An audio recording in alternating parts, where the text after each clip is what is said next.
Physical equilibrium में chemical species same होगी, बस उसका फेज चेंज होगा या फिर स्टेट चेंज होगा। तो सबसे पहले लेते हैं सॉलिड लिक्विड इक्विलिब्रियम। सॉलिड और लिक्विड फेज में इक्विलिब्रियम देखते हैं, सॉलिड लिक्विड इक्विलिब्रियम। तो सॉलिड में मैं लेता हूं आइस, H2O सॉलिड, इसका इक्विलिब्रियम है H2O लिक्विड या वाटर के साथ। आइस और वाटर इक्विलिब्रियम में है। जैसे इधर मैं क्या करता हूँ, इधर अपना वाटर है और उसमें कुछ अमाउंट ऑफ आइस है। अगर इक्विलिब्रियम एस्टेब्लिश हुआ है तो इस आइस का अमाउंट चेंज होगा क्या? नहीं होगा। या वाटर का अमाउंट चेंज होगा क्या? नहीं होगा। तो यहाँ पे मैं क्या कह सकता हूँ, इसका अमाउंट चेंज नहीं हो रहा है। इसका मतलब ये है क्या कि ये वाटर में कन्वर्ट नहीं हो रहा है? वाटर में कन्वर्ट होगा या नहीं होगा? वाटर आइस होगा। और वाटर भी किस में कन्वर्ट होगा? आइस में कन्वर्ट होगा। तो इनका रेट क्या होगा? सेम होगा। तो यहाँ पे rate of melting of ice, rate of melting of ice is equal to क्या आ जाएगा? Rate of freezing of water आ जाएगा। Rate of freezing of water आ जाएगा। दोनों का रेट सेम होगा। आइस वाटर में कन्वर्ट होता रहेगा, वाटर आइस में कन्वर्ट होता रहेगा, लेकिन दोनों का रेट क्या है? सेम है। दोनों का अमाउंट भी क्या हो जाएगा? फिक्स हो जाएगा। ठीक है, ये फर्स्ट टाइप का इक्विलिब्रियम है। जनरली ये जो इक्विलिब्रियम आ रहा है इसका टेम्परेचर कितना होगा? जैसे आइस के लिए ही ये दोनों अगर इक्विलिब्रियम में है तो टेम्परेचर कितना होगा? 0 डिग्री सेल्सियस होगा ना। 0 डिग्री सेल्सियस पे ही अगर मैं टेम्परेचर कम कर दूं, जैसे 0 से कम टेम्परेचर अगर होता है तो क्या हो जाता है? वाटर किस में कन्वर्ट हो जाता है? आइस में कन्वर्ट हो जाता है। तो ये वाली जो रिएक्शन होगी, रेट ऑफ फ्रीजिंग, 0 से कम टेम्परेचर पे इसका रेट ज़्यादा हो जाएगा। और अगर टेम्परेचर ज़्यादा करूँ मैं 0 से, तो क्या हो जाएगा? आइस मेल्ट हो जाएगा। तो इसमें जनरली टेम्परेचर क्या रहेगा? कांस्टेंट रहेगा। ठीक है, टेम्परेचर हमेशा इक्विलिब्रियम में कांस्टेंट होगा, तभी इक्विलिब्रियम अचीव हो सकता है। ये तो अपन ने चारों टाइप में देखा ही है। थर्मल इक्विलिब्रियम होना चाहिए तो टेम्परेचर यहाँ पे क्या आएगा? कांस्टेंट आएगा। और इस रिएक्शन में अगर लिखना है तो ये 0 डिग्री सेल्सियस होगा। ठीक है। नेक्स्ट सेकंड टाइप है फिजिकल इक्विलिब्रियम में liquid vapour equilibrium. Second type है लिक्विड, गैस या वेपर करता हूं, वेपर इक्विलिब्रियम। लिक्विड और उसी लिक्विड का वेपर, जैसे फॉर एग्जांपल H2O लिक्विड है एंड वाटर वेपर्स करता हूँ H2O गैस। अगर मैं इसमें कंपलसरी एक क्लोज कंटेनर लेना ज़रूरी है। ठीक है, कंटेनर अगर क्लोज नहीं है तो यहाँ पे इक्विलिब्रियम एस्टेब्लिश नहीं होगा। यहाँ पे मैं लेता हूँ वाटर और इधर क्या रहेंगे? वाटर के मॉलिक्यूल्स या वाटर वेपर रहेगा। ठीक है, यहाँ पे क्लोज कंटेनर कंपलसरी है। क्लोज कंटेनर होना चाहिए या क्लोज वेसल होना चाहिए। एंड सेकेंड, टेम्परेचर भी क्या होना चाहिए? कांस्टेंट होना चाहिए। यहाँ पे अभी क्या आएगा? रेट ऑफ, जो रेट होगा वाटर का वेपर में कन्वर्ट होने का और जो वाटर वेपर लिक्विड में कन्वर्ट हो रहे हैं उसका रेट क्या आएगा? इधर सेम आएगा। ठीक है, rate of vaporisation is same as rate of condensation. यहाँ पे क्या आएगा? Rate of vaporisation. वेपराइजेशन मतलब वेपर फॉर्म होना, लिक्विड से गैस में मॉलिक्यूल्स अगर जा रहे हैं तो वो क्या है? Vaporisation is equal to rate of condensation. Condensation मतलब कंडेंस होना, मतलब इसके वेपर्स जो है वो कंडेंस होकर लिक्विड फॉर्म करते हैं। ठीक है, कंडेंसेशन का अगर सिंपल एग्जांपल समझना है, तुमने ये देखा होगा, अगर मेरे पास कोई ग्लास है, ठीक है, स्टील का ग्लास लेता हूँ, उसमें अगर मैं कोल्ड वाटर पुट करूँ तो क्या होता है? साइड में भी वाटर के मॉलिक्यूल्स दिखते हैं तुम्हें, दिखते हैं या नहीं, किया है सबने ऑब्जर्व? ये ग्लास अगर है मेरे पास, स्टील का ग्लास लेता हूँ, इसमें मैंने कोल्ड वाटर पुट किया है, कोल्ड वाटर, तो यहाँ पे एक वाटर के मॉलिक्यूल्स जो दिखते हैं, ये वाटर के ड्रॉपलेट्स, क्या अंदर का वाटर बाहर आता है स्टील से? क्या होता है फिर? एयर में जो वाटर वेपर प्रेजेंट होता है वही यहाँ पे आके क्या हो जाता है, कंडेंस हो जाता है, ठीक है। तो कंडेंसेशन का मतलब क्लियर है, ये मॉलिक्यूल्स ऐसे वेपर फेज से लिक्विड फेज में जाते हैं तो उसे कहते हैं कंडेंसेशन। तो इसमें कंडीशन क्या है? The system must be closed end at constant temperature, ठीक है। सिस्टम क्लोज होना चाहिए और टेम्परेचर भी कांस्टेंट होना चाहिए, तभी ये लिक्विड और वेपर में इक्विलिब्रियम एस्टेब्लिश हो सकता है, ठीक है। नेक्स्ट थर्ड टाइप है सॉलिड वेपर। थर्ड है अपने पास सॉलिड वेपर इक्विलिब्रियम। सॉलिड और वेपर में इक्विलिब्रियम एस्टेब्लिश होता है कभी कभी। किस सब्सटेंस का होगा? किस टाइप के सब्सटेंस का? जिसका सब्लिमेशन होता है। सब्लिमेशन, अगर सब्लिमेशन में क्या होता है? Sublimation, certain substances on heating directly, certain solid substances on heating directly convert to gaseous phase or vapor form without converting to liquid state। तो इसे क्या कहना है? सब्लिमेशन। जैसे फॉर एग्जांपल अगर मेरे पास है अमोनियम क्लोराइड है NH4Cl सॉलिड, इसको अगर मैं हीट करूं तो ये डायरेक्टली NH4Cl वेपर में कन्वर्ट हो जाता है। यहाँ पे मैं कर देता हूँ gas. Certain solid substances on heating get converted directly into vapor without passing through the liquid state is known as sublimation। जिसका भी sublimation होता है तो उस केस में कौन सा रहेगा? ये solid vapor equilibrium रहेगा, ठीक है। इसमें important example कौन कौन से हैं? जैसे कैम्फर आ सकता है, अमोनियम क्लोराइड है, आयोडीन है, तो ये एग्जाम्पल इंपॉर्टेंट है। आयोडीन का एक याद रखो, अमोनियम क्लोराइड है, कैम्फर है। बाकी तो काफ़ी सारे एग्जाम्पल, नैफ्थालीन है, एंथ्रासिन है, बेंजोइक एसिड, ये अपन ने प्यूरिफिकेशन ऑफ ऑर्गेनिक कंपाउंड्स में पढ़ा है, ठीक है। प्यूरिफिकेशन ऑफ ऑर्गेनिक कंपाउंड्स में सब्लिमेशन एक प्यूरिफिकेशन का मेथड भी था, ठीक है। तो तुम्हें सब्लिमेशन का ऑलरेडी आइडिया है, ठीक है। तो ये डायरेक्टली किसमें कन्वर्ट हो रहे हैं? वेपर फेज में। Next, the vapour when cooled gives back the solid, it is known as deposition. Deposition, अगर इस वेपर को मैं कूल करूं तो क्या बनेगा? वापस से सॉलिड बन जाएगा, तो इसे क्या कहते हैं?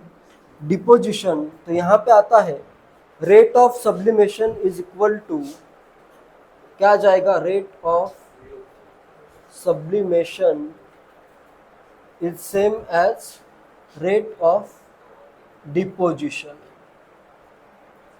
डिपॉजिट हो जाता है, ठीक है, डिपोजिशन। ये भी क्लोज कंटेनर में ही होना चाहिए। इधर अगर मेरे पास सॉलिड है और इधर अमोनियम क्लोराइड के ऐसे वेपर फेज में कुछ होगा, ठीक है।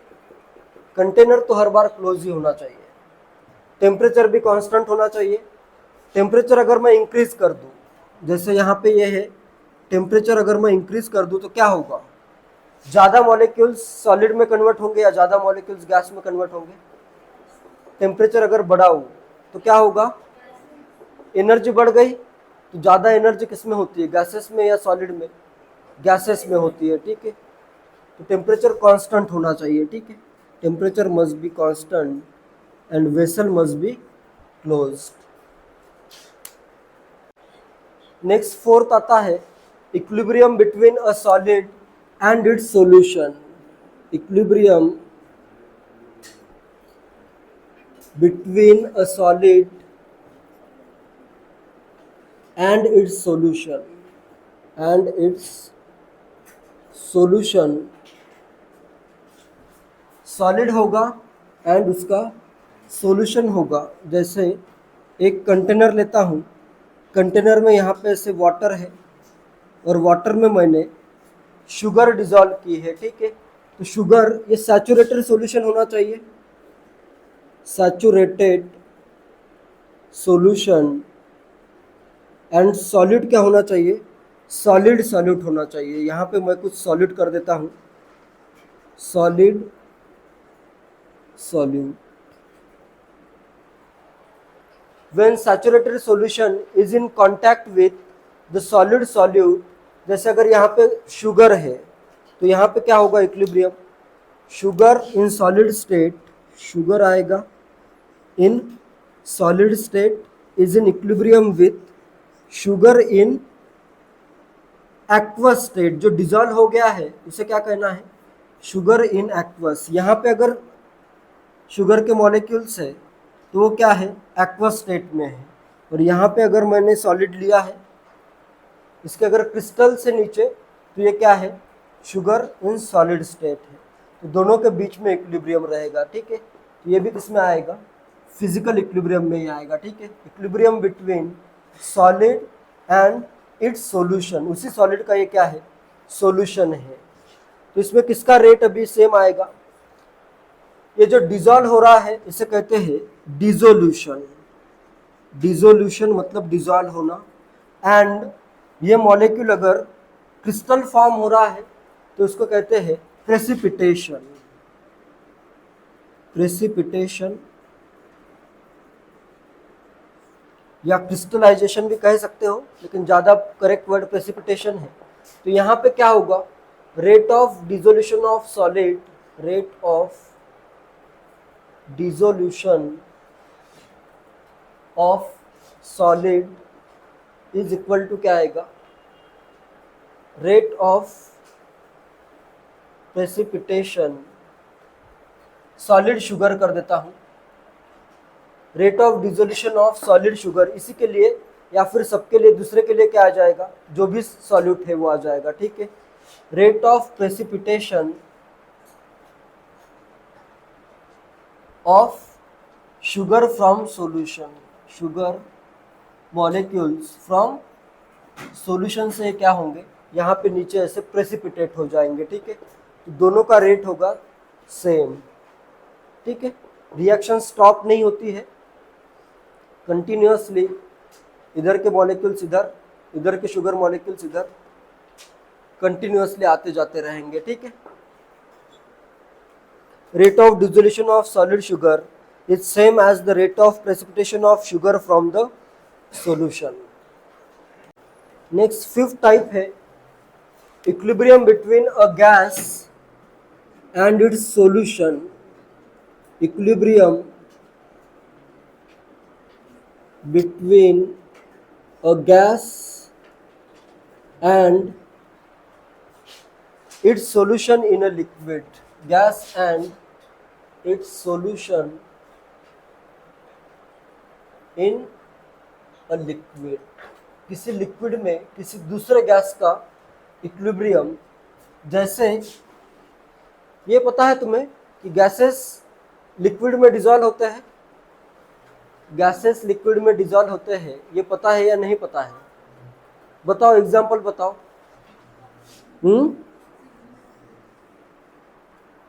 कौन सा गैस कौन से लिक्विड में डिसॉल्व होता है, इसके कुछ एग्जांपल बताओ। वाटर ले लेता हूँ, इधर मैं करता हूँ वाटर, और इधर कोई गैस होगा, गैस यहाँ पे जनरली CO2 हो सकता है या फिर कोई भी गैस हो सकता है, O2 गैस लेता हूँ, ठीक है।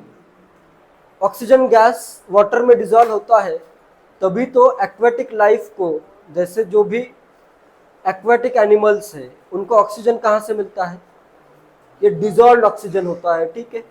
एयर में से जो भी ऑक्सीजन वाटर में डिसॉल्व होता है वही ऑक्सीजन सब एक्वेटिक एनिमल्स यूज करते हैं, ठीक है। तो गैसेस वाटर में या फिर कोई ना किसी भी, यहाँ पे सॉल्वेंट भी चेंज हो सकता है, ऐसे सॉल्वेंट में डिसॉल्व हो जाते हैं। तो यहाँ पे अगर O2 गैस है तो यहाँ पे किसका सॉल्यूशन होगा, solution of O2 in water.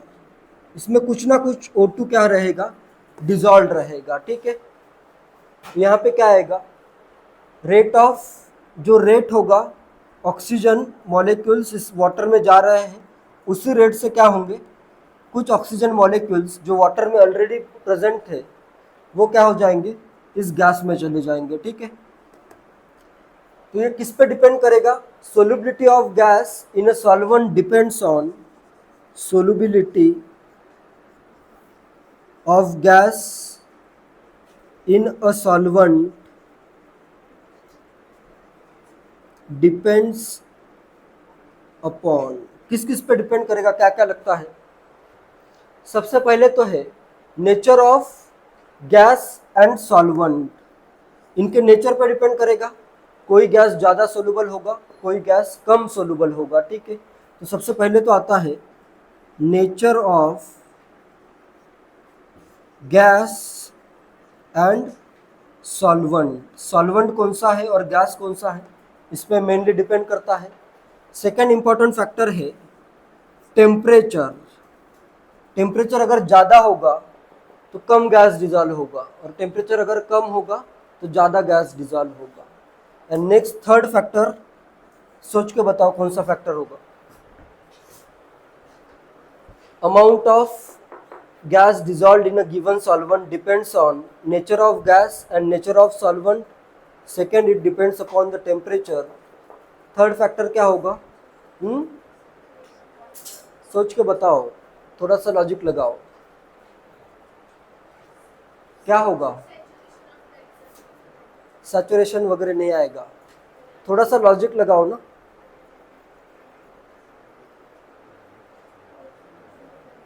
यहाँ पे अगर मैं O2 का प्रेशर बढ़ा दूं तो ज़्यादा मॉलिक्यूल्स डिसॉल्व हो जाएंगे। तो थर्ड आता है प्रेशर ऑफ गैस, थर्ड है प्रेशर ऑफ गैस।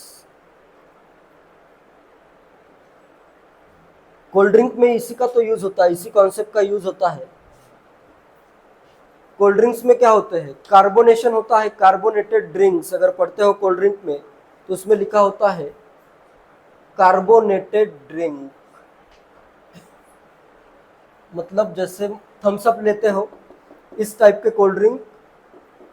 माजा अगर लोगे तो कार्बोनेटेड नहीं होता है, थम्स अप अगर लेते हो तो कार्बोनेटेड है। ठीक है, तो कार्बोनेटेड ड्रिंक में क्या किया जाता है, कौन सा गैस डिसॉल्व किया जाता है, CO2 गैस हाई प्रेशर पे डिसॉल्व किया जाता है। ठीक है, तो जैसे तुम ओपन करोगे तो क्या हो जाएगा, अंदर का प्रेशर ज़्यादा होगा CO2 का, बाहर का प्रेशर कम होगा, तो CO2 क्या हो जाता है, रिलीज हो जाता है। ठीक है, क्लियर है। तो इसमें तीन फैक्टर इंपॉर्टेंट है। जेईई मेंस 2021 में क्वेश्चन आया था, the water having more dissolved O2 is boiling water, water at 80 degree Celsius, polluted water और वाटर एट 4 डिग्री सेल्सियस। क्या आ जाएगा answer, water at 4 degree Celsius answer आ जाएगा। ठीक है, ज़्यादा टेम्परेचर पे कम गैस डिजॉल्व होता है, तो ये तो ऑप्शन वैसे ही रॉन्ग हो गए।